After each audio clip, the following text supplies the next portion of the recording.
আজি আমি তেলিয়াচাবুৰ্ডুক দলংপাৰ জামে মছজিদৰ কমিটিয়ে ২৫ অক্টোবৰ ছাত্ৰ ছাত্ৰীক লৈ পেলাই আমি এখন ৰেলী ওলাইছোঁ।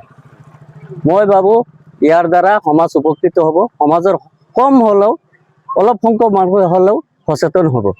সমাজত দুৰ্নীতিয়ে ভৰি পৰিছে, যেনে ড্ৰাগছ, মদ, জুৱা আদি এইবোৰ কুসংস্কাৰ এইবোৰে ভৰি পৰিছে।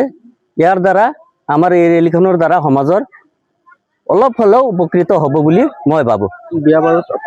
বিয়া বাৰু যেনে 18 বছৰৰ তলত ছোৱালীক বিয়া দিয়া, ড্ৰাগছ খোৱা, গুটকা শিকৰ 18 বছৰৰ তলৰ সৰু ল'ৰা ছোৱালীয়ে দোকানৰ পৰা গুটকা কিনি খায়, এইবোৰ বন্ধ কৰিব লাগে।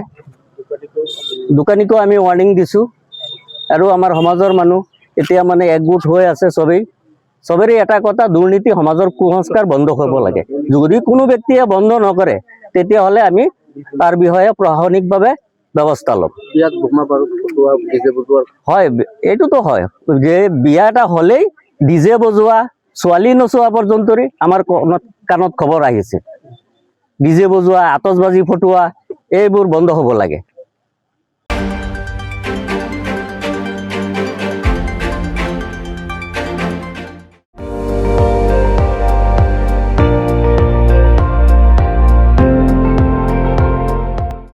আপুনি চাই আছে ND24, সৰ্বশ্ৰেষ্ঠ নহয় সৰ্বোত্তমৰ দৌৰত।